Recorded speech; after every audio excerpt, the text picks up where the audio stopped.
तो एक एक वचन पढ़ लीजिए, सबोपदेशक 7 का 1।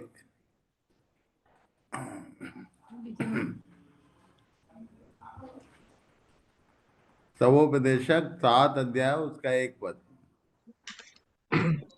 अच्छा नाम अनमोल इत्र से मृत्यु का दिन जन्म के दिन से उत्तम है। ये बोलता है मृत्यु का दिन जन्म के दिन से उत्तम उत्तम है। है। अभी जन्मदिन की बात हो रही है, ठीक है। किसके जन्मदिन का महीना है भाई ये? बहुत सारे लोगों का जन्मदिन होता है इसमें, पर एक प्रमुख जन्मदिन होता है। किसका है? ये बोलता है यीशु कि का। मृत्यु का दिन जन्म के दिन से उत्तम है। अभी अभी पढ़ रहे थे वचन में, किसके वचन को अपने हृदय में अधिकाई से बसाए रखना है? मसीह के वचन को। मसीह के वचन को कितने लोगों ने सुना? यीशु के वचन को तो हम लोग पढ़ते हैं, मसीह के वचन को सुनने वाले कितने लोग हैं? ठीक है। और यीशु जो है मसीह कब हुआ? ये ये विषय हमारे लिए नया नहीं है। मृत्यु नहीं होता तो किसी का पाप क्षमा नहीं होता, इसलिए बोल रहा है मृत्यु के दिन जन्म के दिन से ज्यादा उत्तम है। इसलिए try to celebrate not birth of Christ.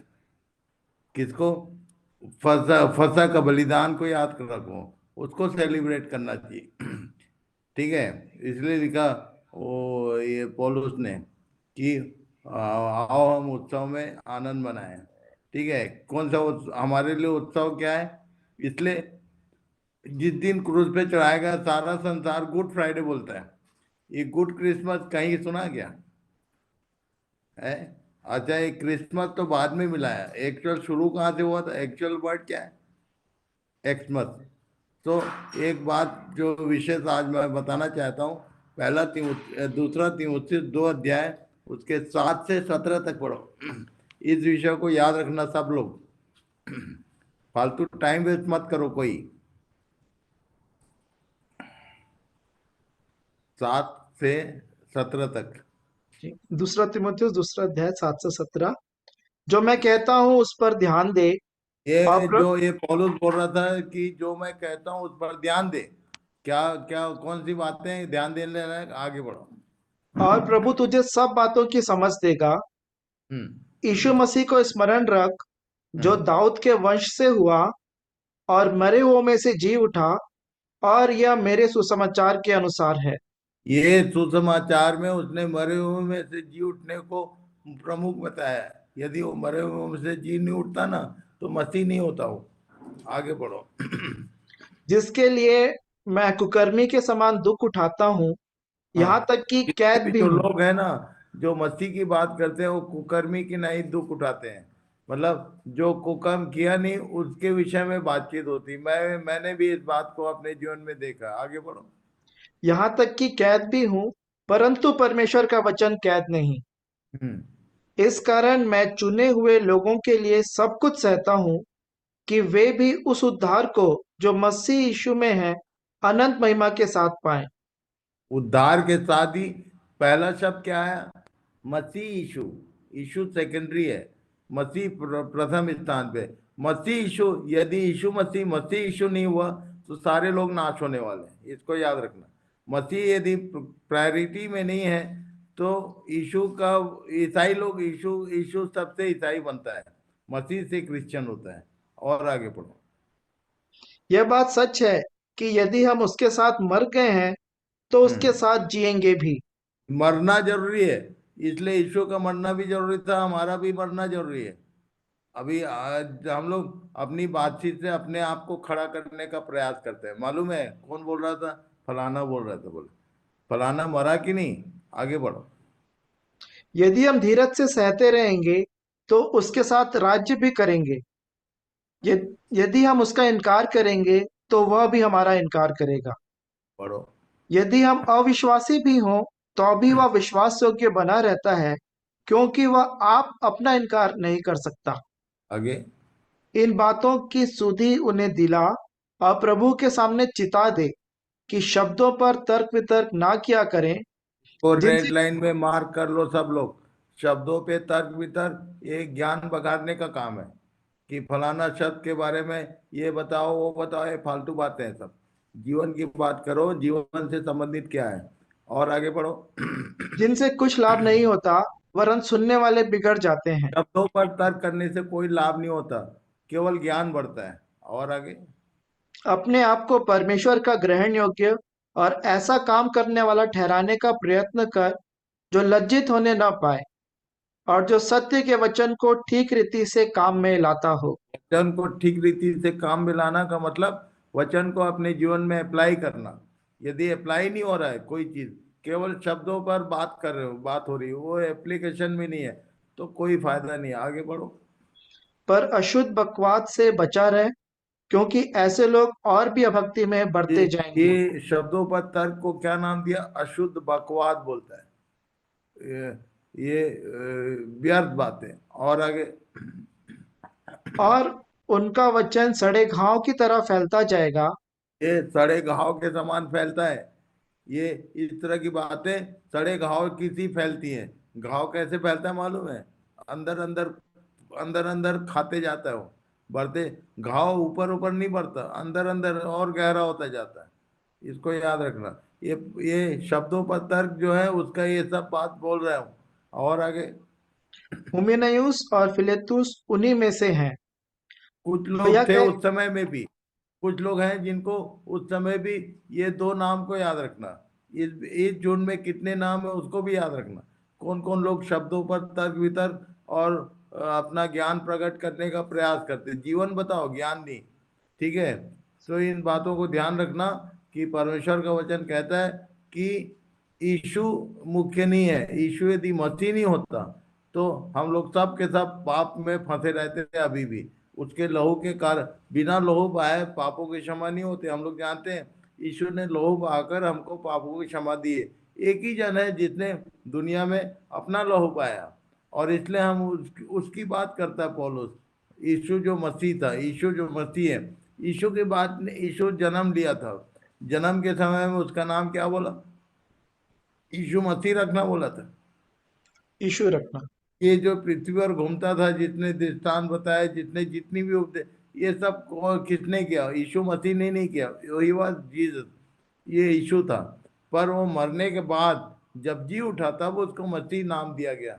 जब उसने क्रूस क्रूस को अपने जीवन में धारण किया, तभी वो मसीह नाम मिला उसको। और हम लोग सब मसीह होने चाहिए, ईसाई नहीं होना चाहिए। यीशु यीशु को फॉलो करना का मतलब, उसकी बातों को जो फॉलो करता है, मसीह को फॉलो करने का, मसीह सबके साथ सेक्रीफाइस, बलिदान जुड़ा हुआ है।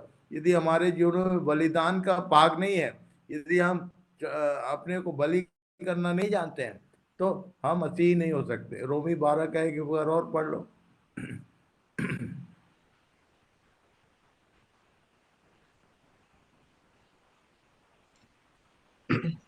इस कारण जबकि गवाहों का ऐसा बड़ा बादल हमको घेरे हुए है, तो आओ हर एक रोम रुकने वाली वस्तु। मैंने बोला रोमी 12, not sorry, Hebrew. Sorry, Romeo 12 के 1। इसलिए हे भाइयों, मैं तुमसे परमेश्वर की दया स्मरण दिलाकर विनती करता हूँ कि ये अपने परमेश्वर की दया है, उसने हमको दिया, कि स्मरण दिला रहे पौलुस क्या। आगे बढ़ो।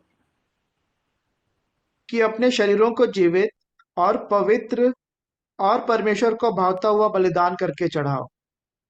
यही यदि तुम्हारी आत्मिक बलिदान सेवा है। शब्द नहीं आया हमारे जीवन में, तो हम मसीह नहीं हो सकते। यीशु के जीवन में बलिदान शब्द आया, इसलिए हुई बात, तभी वो मसीह है।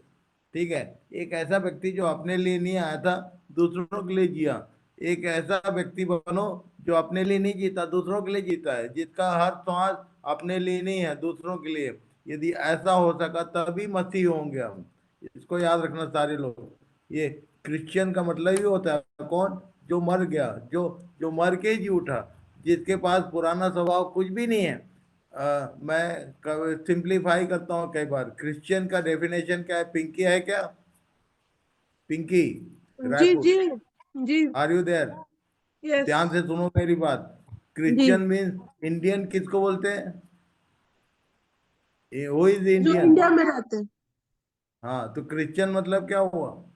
जो दोज हु क्राइस्ट आर में रहते लिविंग इन क्राइस्ट। और हैं। जो हाँ। जो मसीह में रहता है उसका परिभाषा क्या है? दूसरा कुरिन्थी 5 का 17 क्या लिखा? दुनिया क्या बोलती है, कौन क्या कह रहा है, ऐसा मतलब नहीं, बाइबिल का की परिभाषा हमको मालूम होनी चाहिए। इसलिए यदि कोई मसीह में है तो वह नई सृष्टि है। कोई, if person is living in Christ, उसका साइन क्या है, यहाँ लिखा है। नई वो आगे सृष्टि। पढ़ो, पढ़ो। इसलिए यदि कोई मसीह में है तो वह नई सृष्टि है, पुरानी मसीह बातें में, बीत गई हैं। भारत में है तो ये, जैसा बोले ना, भारत में है तो भारतीय है, मसीह में है तो मसीह है। तो मसीह में है का साइन क्या है, यहाँ लिखा है, पढ़ो, फिर से पढ़ो। यदि कोई, इसलिए यदि कोई मसीह में है तो वह नई सृष्टि है, पुरानी बातें बीत गई हैं, देखो सब बातें नई हो गई हैं। और किसी बात से क्रिश्चियनिटी को नहीं समझाया जा सकता। क्रिश्चियन बोलने से पुरानी बातें बीत गई, देखो सब, एक दो नहीं, in all, one to all, A to Z, सब नहीं हो गई। तुम्हारा खाना पीना, तुम्हारा रहन सहन, तुम्हारी बातचीत, तुम्हारा everything is now new. Then only, तभी तुम कन्विंस बता सकते हो क्रिश्चियन कौन होता है। समझी पिंकी? जी। सुन रहे ना ध्यान से? तुम शब्दों से किसी को मत समझाओ, अपने जीवन से समझाओ। ये जीवन की बातें हैं, ठीक है? कि पुराना मेरा कुछ भी नहीं है, देखो सारा नया होगा। और रोमी 8 का एक क्या लिखा? Roman chapter 8:1। अतः अब जो मसीह यीशु में है उन रुक पर जाओ, दंड की तुम्हारा आज्ञा टावर नहीं है। नहीं है। अमन पढ़ो। अतः अब जो मसीह यीशु में है उन पर दंड की आज्ञा नहीं, जो क्योंकि मसीह यीशु में है, those who are living in Christ, उनके उनके लिए दंड की आज्ञा नहीं है, बाकी सब पर दंड की आज्ञा है। ठीक है? इस बात को एकदम कंफर्म रखना, ध्यान रखना। तो यीशु के जन्म की बात नहीं, उसके मृत्यु को याद रखो सब लोग। उसका मृत्यु हमारे लिए उत्सव है, ठीक है? उसको मनाओ, उसको याद करो। कभी भी ये इसमें बहसबाजी करने की जरूरत नहीं है। क्रिसमस, दैट इज एक्समस है एक्चुअली। वो एक्समस था, जो जो कॉन्स्टेंटाइन और जो क्या क्या हम लोग बोलते हैं इतिहास, वो सब इतिहास में मत जाओ, कोई फायदा नहीं है। क्योंकि वो दैट वाज नॉट क्रिसमस। ये तो बाद में क्रिश्चियन लोगों ने सोचा कि यार ये एक क्यों क्राइस्ट कर देते हैं, क्रिस्ट जोड़ दिया। वो एक्चुअली ये शुरू हुआ था एक्समस। एक्समस का बाइबल में एक्समस शब्द है ही नहीं, इसलिए क्रिसमस भी नहीं।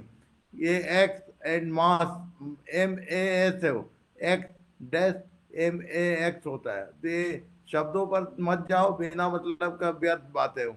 उससे हमको जीवन में कोई फर्क नहीं पड़ता है। आप क्रिसमस मनाओ तो कोई फर्क नहीं है, नहीं मनाओ तो कोई, कई लोग नहीं मनाते फिर भी उनका जीवन कैसे है। हम हमारे बीच में लगभग 80% लोग नहीं मनाते, पर जीवन कैसा है, अभी भी हमारे जीवन में पुरानी बातें दिख पड़ती हैं।